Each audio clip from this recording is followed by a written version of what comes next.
We're now getting reports from the Chinese media. The Chinese nationals have been reportedly injured in this attack as well. This is the news that has come in from the Chinese media. Chinese citizens are among those who have been injured, and this is the report that is coming in. Initial reports from the Chinese state media that there could be as many as 2 Chinese citizens that are among those injured in Nice.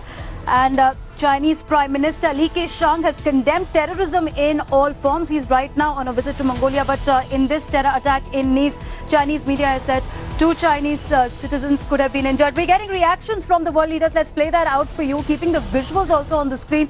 Donald Trump has said, in the light of the horrible attack in Nice, I have postponed tomorrow's news conference concerning my vice presidential announcement of the candidate. You also have Justin Trudeau, Canadian Prime Minister, who said Canadians are shocked by tonight's attack in Nice. Our sympathy is with them. The Prime Minister of India has also reacted and expressed solidarity. You have the President as well saying heartfelt condolences to families of bereaved, prayers for speedy recovery of injured in Nice attack. India stands shoulder to shoulder with the people and government of France as it responds to this attack. So these are the world leaders who are reacting to the story. But these are the visuals that that the world on the eastern side has woken up to the horror that has been unleashed on the streets of France. This is the truck, which is called the terror truck, with marks of bullets on the screen. As one terrorist, he's not been identified till now. But let's take you through what are the speculations in the French media, because we are seeing the responsibility being pinned down to the ISIS right now. The French media has said that ISIS could be behind this dastardly terror attack.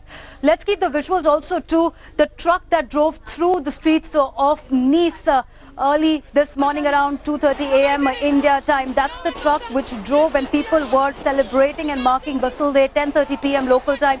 Many had gathered on the streets watching the fireworks display. Now, initial reports suggest children could be among those who have been injured, because there were families on the streets of Nice. The Basel Day, which is the national day for France. And we do know people also jumped into the sea to find an escape route. Now, this brings back the horrific memories also of 26/11 attack for India that we saw in Mumbai, where we had seen that how there were people on the streets and the bullets were being sprayed all around, and terrorists